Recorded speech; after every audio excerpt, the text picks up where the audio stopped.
मेरे कई भाइयों ने बार बार प्रार्थना की, कुछ आप बोल रहे हैं, अवसर सुनने को तैयार चाहते हैं। वैसे मेरा बोलने का जो विचार है, जो मेरी शक्ति है, वो आप लोग हैं। आप लोग सब सामने बैठे होते हैं, मैं देख कर मैं क्या कर कह जाता हूँ, बिल्कुल मेरे स्वयं आश्चर्य होता है मैंने कहाँ से चीज़ कहाँ तक कह दी।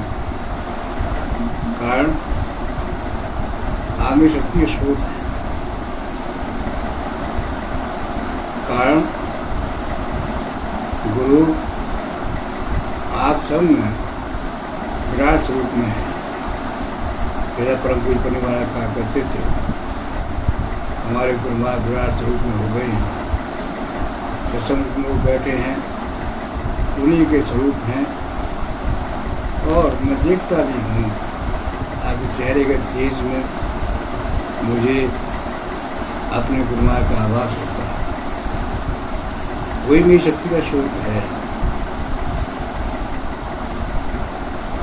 परमात्मा आसमान में नहीं है, किसी मंदिर में मस्जिद में नहीं है, बल्कि परमात्मा सर्वत्र है। हमारे शास्त्रों में लिखा है परमात्मा एक व्यक्ति विशेष नहीं है, बल्कि ईशावास विदम सर्वमित जगत्याम जगत। संसार में जो कुछ हम देखते हैं ईश्वर ईश्वर है।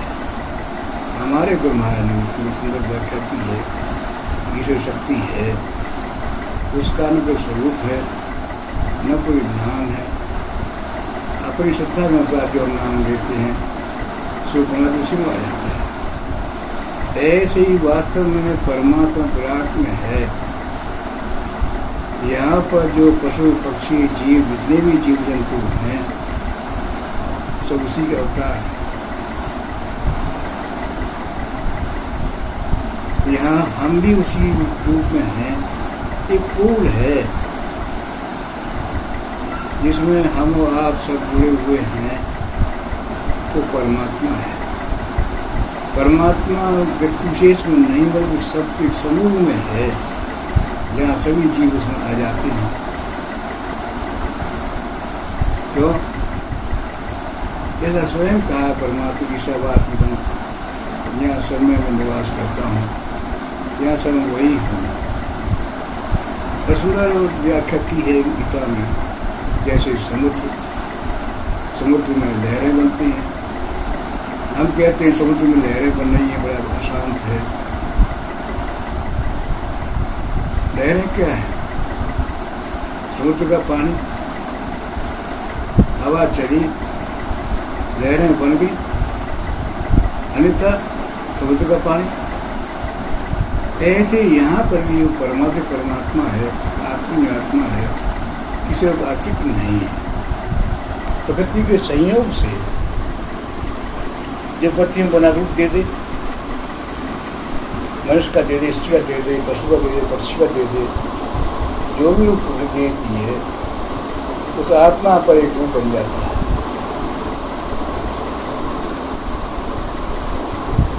हम और आप भी उसी परमात्मा में हैं, लेकिन हम लोग अलग कर दिया है। तो परमात्मा न रहकर हम स्वयं अलग हो गए हैं। मेरा नाम, मेरी जाति, मैं ब्राह्मण हूँ, मैं क्षत्रिय हूँ, मैं धनी हूँ, मैं सेठ हूँ, मैं विद्वान हूँ, प्रोफेसर हूँ, मैं डॉक्टर हूँ, मैं बड़ा अफसर हूँ, मैं प्रधानमंत्री हूँ। ये बहुत से नाम आपने रख लिए हैं और उससे अलग हो गए हैं। ये नाम और रूप ही हमें अलग करती है, अन्यथा हम भी वही। हम में और परमाणु का अंतर नहीं है। लेकिन जहाँ ये मेरे नाम और रूप समाप्त हो जाए, अर्थात जहाँ मेरा मैं समाप्त हो जाए, मैं उस दिन साधारण में होऊंगा।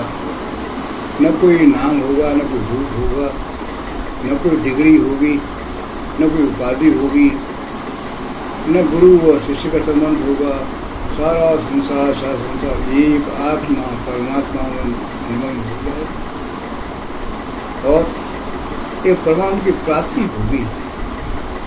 आप जानते हैं ये आनंद तो हम देखते हैं, नींद में जाते हैं, गहरी नींद आती है, हम उसका अनुभव करते हैं, लेकिन वास्तव में ये अवस्था तो बहुत ही आगे की है। नींद में हम जाते हैं, हम कहते हैं भाई आज बहुत अच्छी नींद आई, बड़ा आनंद आया। वास्तव में कौन कह रहा है? मेरा अहम कह रहा है। लेकिन जहाँ ये जो आनंद है उसका कारण है नींद। ऐसे यहाँ जितने भी आनंद के स्वरूप हम देखते हैं उसमें कारण है, और ये जो अवस्था है जहाँ मैं नहीं रहेगा, वो जो अवस्था है जहाँ कारण नहीं होता, तो ध्यान बरस जाता है। आनंद की अवस्था है, इसलिए आवश्यक ये हो जाता है कि मेरा मैं नहीं है। साधना का ध्येय यही है, हमारे मैं मिट जाए। ये मैं मेरा तू तेरा जो हम लिए हुए हैं, मैं ये हूँ, मैं ये हूँ, मैं ये हूँ, हम जो बने फिरते हैं वो सब मिट जाए, ये सारा कुछ भी नहीं रहे तो क्या बचेगा? बड़ा सुंदर रहा, परंतु मैं अपनी बात दिया करते थे। एक सेठ है, बहुत कीमती कपड़े पहने हुए है, उसने अपने कपड़े उतार दिए। एक दरिद्र है, फटे कपड़े पहने, उसने कपड़े उतार दिए। क्या बचा? दोनों का शरीर कोई अंतर नहीं। ऐसे ये जो मैं नाम और रूप और लिए देता हूँ, इससे ही मैं परवा अलग हो गया, उस आनंद से अलग हो गया हूँ। कैसे मेरा ये स्वरूप हट जाए, ये मेरा मैं हट जाए, मेरे ये उपाधियाँ हट जाए, मैं कुछ भी नहीं रहूँ, तो वास्तव में मैं भी वही परमात्मा होगा। मैं भी उस आनंद का भाव आनंद दे रहा हूँगा जो कारण नहीं होता। साधना यही है, हर गुरु का प्रयास यही है, साधना यही है, हमारे मैं समाप्त हो जाए। हमारे गुरुओं ने इसका लिए बड़ा सुंदर विधान किया है, भाई मैं आत्मा हूँ, तुम धीरे धीरे मुझ में लय हो जाओ। जहाँ तुम्हारा मैं नहीं है, तो नाम रूप नहीं है, कुछ भी नहीं है, जहाँ तुम मुझ में लय हो जाओगे तो मैं तुम्हारा ये जो मैं है उसको समाप्त कर दूंगा और तुम्हें उस आनंद का भागीदार बना दूंगा, तुम्हें उसको जोड़ दूंगा, जहाँ जो तुम थे उस अवस्था में जोड़ दूंगा। वो चीज़ हमारे गुरु ने दी है, जिसे हम आप कर रहे हैं। वास्तव में गुरु कृपा के सागर होते हैं, वो यही चाहते हैं कि जो मेरे संपर्क में आए हैं वो इससे आगे चलते उस आनंद निमग्न हो जाए। और वही साधना हमारे गुरु ने दी है, जहाँ धीरे धीरे सब कुछ गुरु में लय होकर चलाता है, मैं नहीं रहता, कुछ भी नहीं रह जाता, तो वो साधारण से गुरु जुड़ जाता हूँ, तब मैं भी वही हो जाता। आप गीता पढ़ते हैं, गीता का ध्येय भी यही है, धीरे धीरे हमें उस अवस्था में अर्जुन उस अवस्था में ले आना जहाँ उसका मैं भी नहीं रहे, जहाँ उसकी सारी डिग्री भी नहीं रहे, वीरता और ये सारे समाप्त हो जाए। भगवान कृष्ण कहते सर्वधर्मान् परित्यज्य मामेकं शरणं व्रज, सब कुछ छोड़कर तो मुझ में लय हो जाए। जहाँ लय हो जाएगा वहीं उस परमात्मा जुड़ जाएगा, और यही हुआ।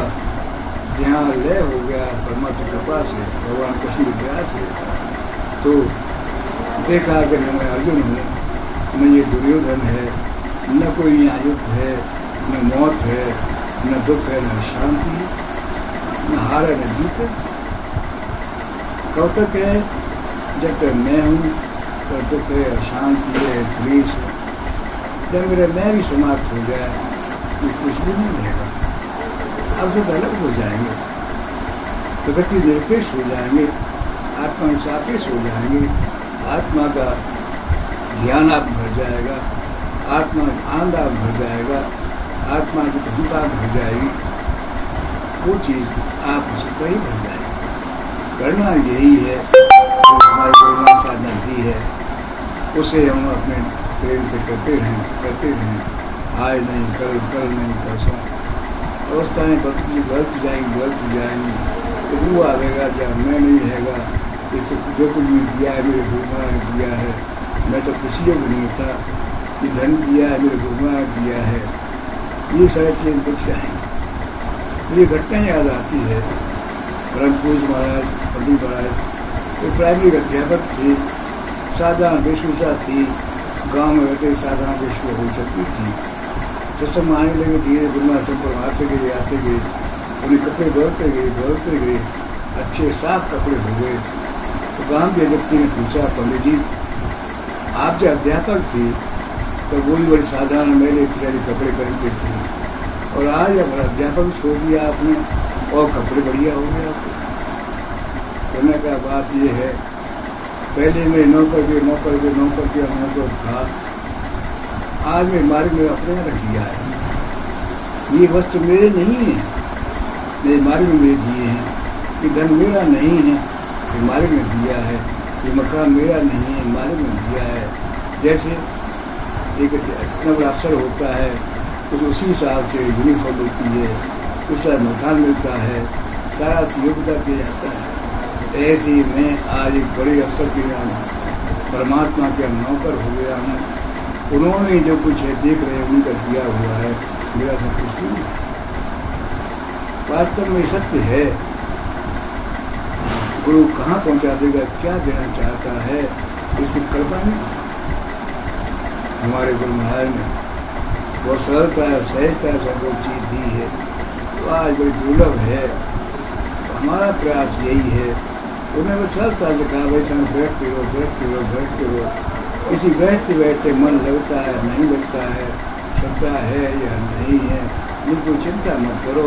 तुम्हारा काम इस बैठना है, मेरे सामने बैठते रहो, तो डूबा आ जाएगा जहाँ तुम्हारे सारे विकार समाप्त हो जाएंगी, तुम्हें वो पूर्ण अवस्था प्राप्त हो जाएगी जिसकी तुम कल्पना नहीं की थी, वही सब कुछ हो जाएगा। तब आप देखेंगे न वो अहम रहा, न विकार रहे, न काम रहा, न क्रोध रहा, लोभ रहा, न मोह रहा, न कोई अभिलाषा रही, न कोई इच्छा रही, सारी चीज़ समाप्त हो जाएंगी और बड़ी सरलता से आप सहजता से वो परमात्मा प्राप्ति कर जाएंगे। हमारे गुरुनाथ ने सरल तो दिया है, हमारा आपका सबका ध्येय है, हम इस मार्ग पर चलते हैं। आज अवस्था जो हम देख रहे हैं, एक भयानक बीमारी ने, महामारी ने पूरे विश्व घेर रखा है। हमारा फर्ज यही है, जो सरकारी आदेश हैं उनका हम पालन करें। इसीलिए हम किसी भी सत्संग का आयोजन नहीं कर रहे, क्यों कि वो जो सोशल डिस्टेंसिंग है या अलग दूरी है, 2 गज की दूरी है, वो मेंटेन करना आसान नहीं होगा, भीड़ हो जाती है, ये संभव नहीं होता।